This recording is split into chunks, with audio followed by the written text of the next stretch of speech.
Thank you, Mr. Raina and my friend Mr. Shastri. I thank the Ram Mandir for providing me a platform here to speak about a matter of great urgency for all the Hindus. To be concerned about Hindus doesn't necessarily mean you're against somebody else or some other religious group. Even for survival, we have to sometimes look inwards, and my message today is based on certain incontrovertible facts which should alert you to the siege that Hindus are today in. People say to me in conversation that how can 85%, when India is 83% Hindu, how can Hindus be under siege? Well, that itself is a question to be answered in detail. The fact of the matter is that 1,000 years ago we were 100% Hindu, not 83%.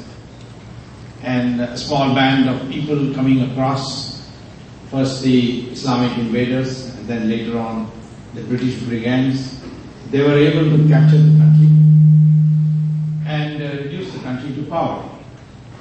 It is not because of our poverty today that people are taking advantage.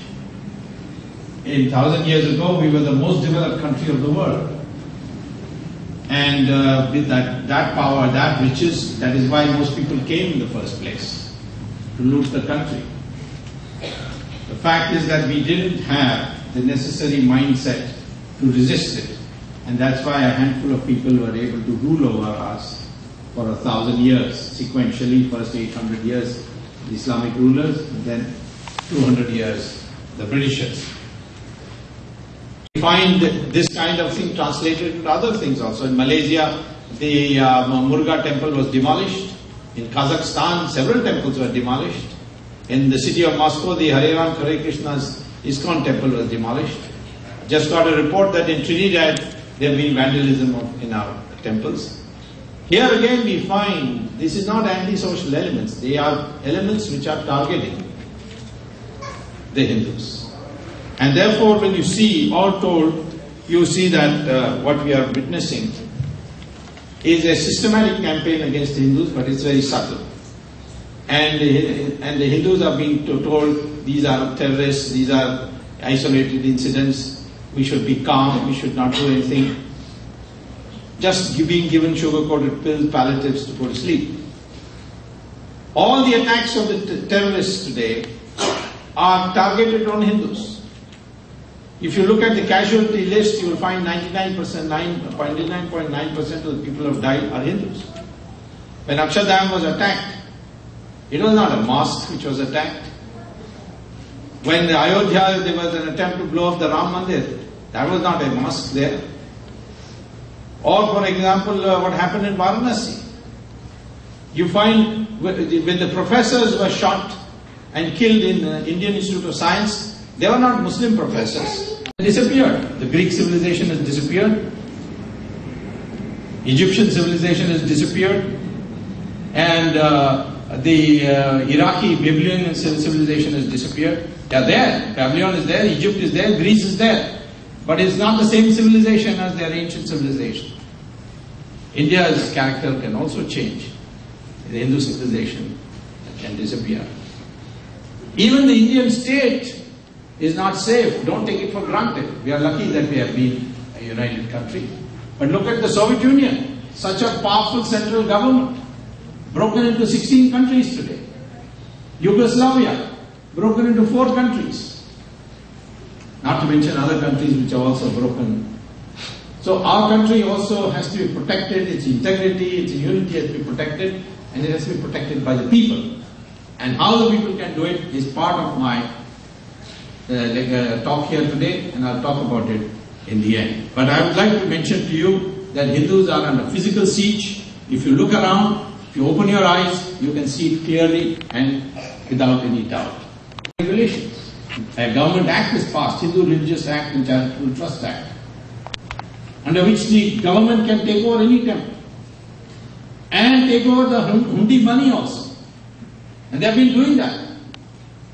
and spend only a small proportion of their money on the temple itself, and the others can be spent for other purposes, including government expenditure, as well as mosques, as well as for churches, and that's being done. Only 6% of the money which is being taken over by the government in Karnataka and in Andhra, we have got statistics, is on the temples. 94% is for Hajj subsidy, for building mosques, for building churches. And in Andhra, they went to such an extent to say the 7 hills of Balaji Sri Venkateswara. Those 7 hills, 3 hills are not belonging to the temple. And one will become a gambling casino, another will become a church, and the third will become a tourist spot with the ropeways and all that. Fortunately, the sadhus all got together, Swami Dayananda and Saraswati Pejawar Math. They went and they demonstrated, they led satyagrahas. The government got shaky. In the meantime, the chief minister came to Chicago and all the Hindus went and demonstrated before him. He got so thoroughly shaky that he went back and issued an ordinance saying that all central temples belong to Tirupati. Then all Janapadas must give up their autonomy and become one. And they must fight. And that's why I'm going all the way there. I want to put the fight there, otherwise they'll have to fight in Bihar. And I don't want to fight in Bihar. That was the concept that Chanakya had propounded. And after that, all the Rajas followed that principle. That's why we have had most of our major wars in Panipat. People say, why in Panipat? Because that's a front line. Beyond which, if a foreigner comes, the country is in danger, South India is in danger. Even South India used to send armies. The Cholas used to send, Vijayanagaram used to send, to fight in the foreigner in Panipat. And we fought all through. Our history books may say that we never fought. We were always beaten by foreigners. Not true. Islam came to Iran, Persia, and 100% of Persia. They went to other parts of, they went to Medina. Muhammad went to Medina, and from there he came back to Makkah. And soon he had threw every non-believer out. Wherever Islam and Christianity has gone in conquest, it has converted 100% of the people. But in India, after 1,000 years, 800 years of Islam and 200 years of Christianity, even then, undivided India was still 75% Hindu. Kept fighting. It was the Vijayanagaram Empire, Shivaji, Rani Jhansi, everywhere, in smaller areas, Kattabomman in Tamil Nadu, Rani Chennamma in Karnataka. So, everywhere there were people who kept the flame of fighting going, and there are Muslim poets who have expressed sorrow that Islam could not conquer India. We may ourselves conquer India and enslave India, but foreigners, it's not that easy if we are awakened. So therefore, you can see this, that temples, textbooks, icons like the Shankaracharya being arrested on a bogus case. Jayalalitha was supposed to be a good Hindu, but she got frightened when she was threatened by some people that there will be corruption cases imposed on her if she didn't take action against the Shankaracharya. Why against this Shankaracharya? Because he was going around to Dalit areas and going and consecrating their temples, sitting with them, bringing them into the fold. So that it became intolerable to those Christian forces who felt that these Dalits are our target groups, and this Shankaracharya is going co-opting them. So teach them a lesson. So they were able to pressurize Jayalalitha into foisting a bogus case. How do I know it's a bogus case? Because the Supreme Court, while considering the bail application of the Shankaracharya, tore the evidence of the Tamil Nadu police to bits and finally said, we would have dismissed this case, but for the fact this is a bail application. And the case has to be heard in the trial court. But all the materials that have given to me shows there is no prima facie basis at all. And yet this Shankaracharya was put in jail like a common criminal. He was picked up on Diwali night from Andhra Pradesh, outside Tamil Nadu, sent to Vellore jail and kept with other criminals. Not allowed to do his pujas.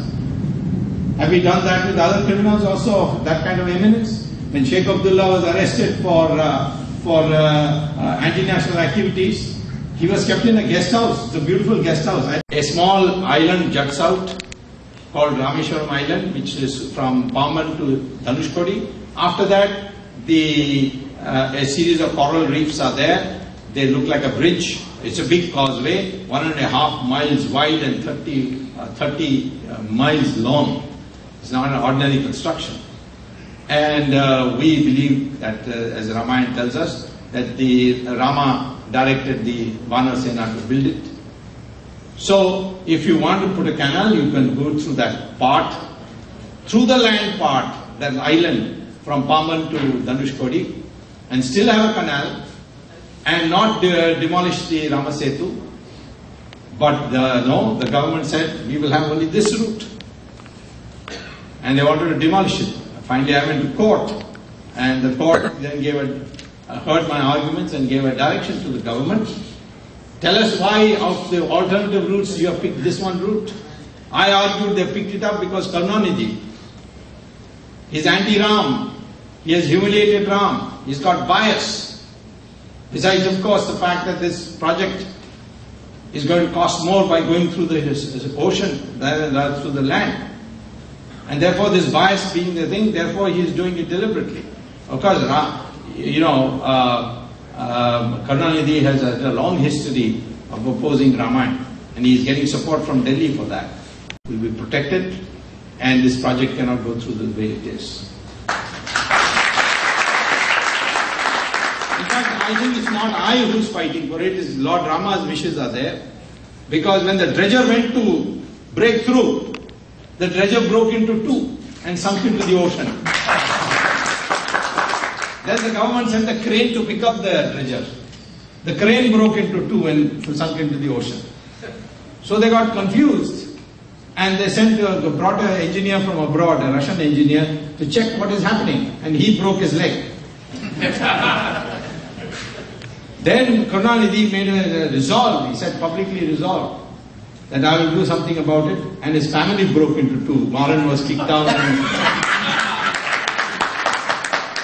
And if he pursues further, his head will break, I can tell you that. So, therefore, this Rama Setu, it's a national heritage. And they say, no, it is not man-made. There is no proof it's not man-made. So what? It is sacred for us. Is the Shivalinga in Vaishno Devi man-made? It is a natural formation of the ice. So, is it not sacred? Can you send a bulldozer and knock out the Vaishno Devi temple? So, consequently, I am 100% certain that our logic will be accepted and the Rama Setu will be saved. Our country, that Hindu way of thinking is not suitable for economic development. Now becoming more increasingly difficult to say that, because Hindus are performing. There was a time when we grew only at 3.5% per year GDP because we adopted the Soviet model. But what did they say? It's a Hindu growth rate. Because Hindus are not capable of growing faster. But it was the Soviet growth rate. The communists blamed it on the Hindus. If a Danish cartoon appears, a Danish newspaper carries a cartoon berating Muhammad, it's bad. But the Prime Minister got excited and cancelled the visit of the Danish Foreign Minister and wrote a strong protest. And people came out on the streets. But when the Shankaracharya was put in jail, like a common criminal, the Prime Minister didn't open his mouth. Isn't that shocking? This is the cultural debasement that we see that is taking place. So therefore, we must ensure that our disconnect with the past is not broken. So these four dimensions, the cultural onslaught, the psychological mindset, repairing of your mind, the religious debasement, and finally the physical assault through the terrorists and foreign Christian missionaries. What should we do? Say those lions in the circus. Don't be a lion in the circus, be a lion in the forest.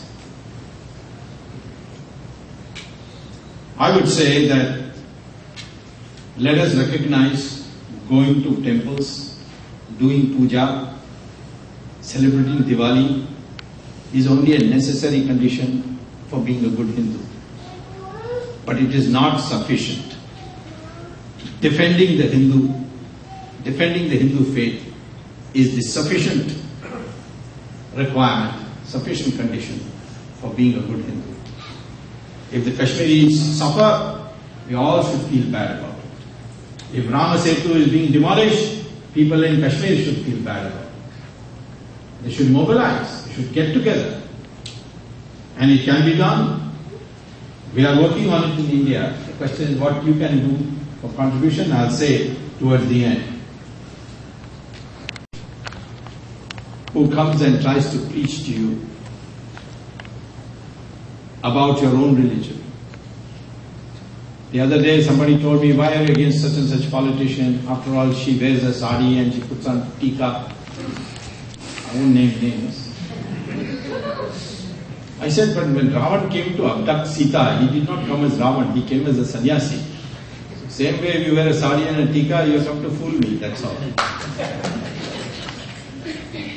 In new forms it is coming. Christians are building gopurams for their churches. They are doing arti. They are even saying that Jesus Christ has said what the Hindus have subsequently followed. Jesus was the original prophet. You got to be careful of that. As Vivekananda had said, all these rituals that you do, all these pujas you do, all these festivals they are like you're in a kindergarten state. When you want to rise to higher levels of education, you develop a mindset that I will defend. Let me say that in India, there is a very big movement has started. Victories have been achieved in small levels. For example, what happened in Andhra is a major victory.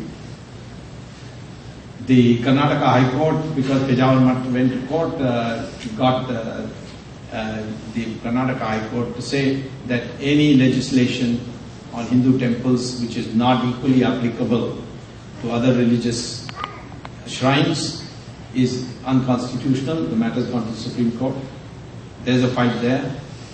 All the sadhus, the Shankaracharyas, the Mahamandaleshwars, the Mathadishis, the Akhadas, they've all come together in one organization called the Hindu Dharma Acharya Sabha, for which the credit should go to Swami Dayananda Saraswati.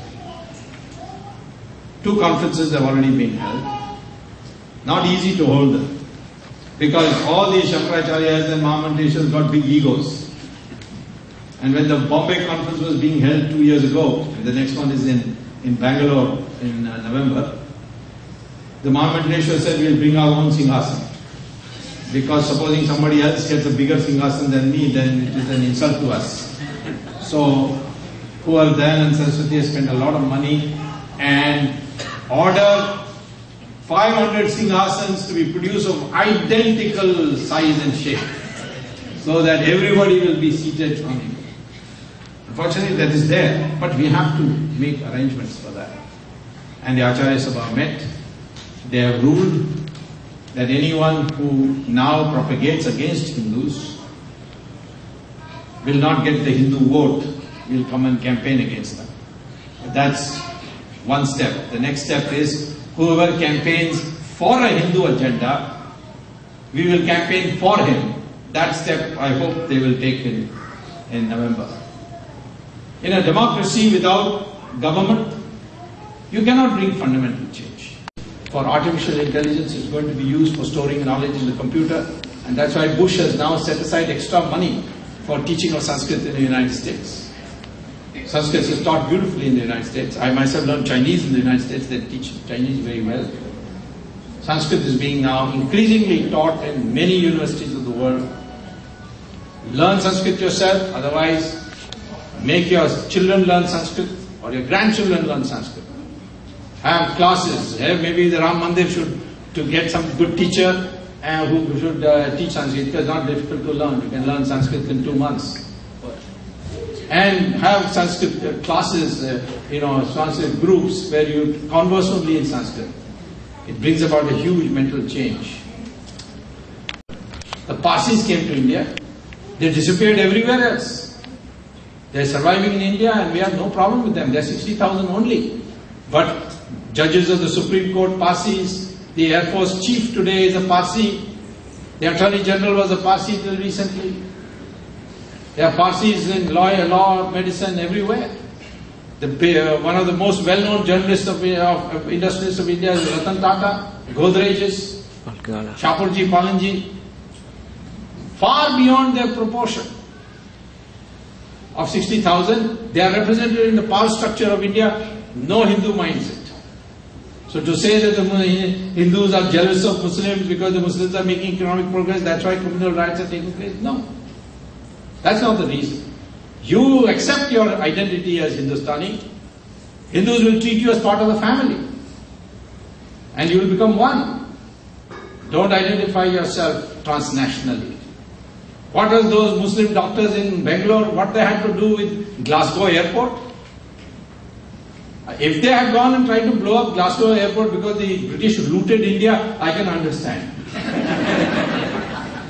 But because the Americans have sent troops to Iraq, that mentality must go.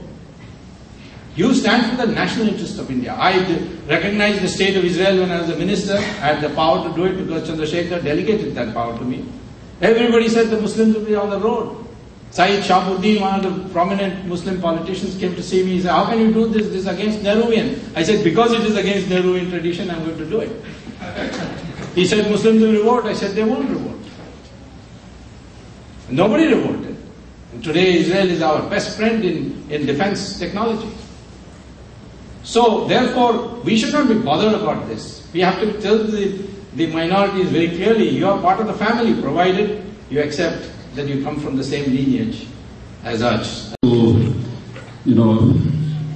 I can't say that whether you are feeling a little degraded or whether you are feeling a little because of when we found that today, for the last 1 hour, we have been feeling that India is doing nothing but rather degrading. Frankly speaking, I want to correct certain things here. It is the first time that we have some sort of a political leader here discussing about the issues, political issues. Normally we don't do it here, but anyway, this was an exception. But let me just make 1 or 2 corrections here. I come from Kashmir. I am a Kashmiri Hindu, Brahmin, a Kashmiri Pandit. We were never 500,000 people there, never. We were only 100,000. The census of 1990, and earlier also will tell you that we were only 100,000 people, not 500,000 people, just for your information. And you will be surprised, rather happy to learn that when we left Kashmir, not all the 100,000 people left Kashmir, but some of them left, majority, very much majority. But earlier to that, there was a migration. Earlier to that. In this place, when I started my introduction, I said that here we have got 300 students, can you imagine? And we are teaching Hindu Dharma to them. We are teaching them Hindu culture to them. We are teaching them what we are and how we are and what we talk. And we are talking to them, can be understood by them. In that simple, सरल हिंदी में उनसे बात हम करते हैं, सरल तरीके से उनसे बात करते हैं, ताकि ये बच्चे आज के जो छोटे छोटे बच्चे हैं, उनको समझ आए कि हम क्या हैं. अगर हम उनको नेगेटिव क्वेश्चन से बात करते हैं, जिस नेगेटिव कहते वो कहते हैं हिंदुस्तान हम तो जाएंगे नहीं. But today, Dr. Saab, you will be surprised to know that how many Indians here, they are booking hotels in India for getting married in India. You have no idea about it. Because I know it because we can't get them to bookings earlier. They go to India to get married. They feel proud. And we are proud of our country. And we will remain proud of our country. But my request is, please, please and please be united. With unity, we will achieve anything you are saying. What about Ram Setu? What about Kashmir? What about anything? That can be all achieved in a matter of seconds. Provided we are united. And we united to work. Thank you very much once again. After that, we will have Because actually there's an 8 o'clock we have an Aarti here. Aartis are all ready here. We would like to immediately join for Aarti, and then we'll have a little chat later on. Thank you very much. Before that, may I just respond on one question? Yes. When do you get the values? Those values are necessary. As far as the number of Kashmiri Pandits in Srinagar or in Kashmir, next time the Kashmiri Pandit Association asks me to come and agitate for them, I will tell them you're giving me wrong statistics because Mr. Raina has corrected me.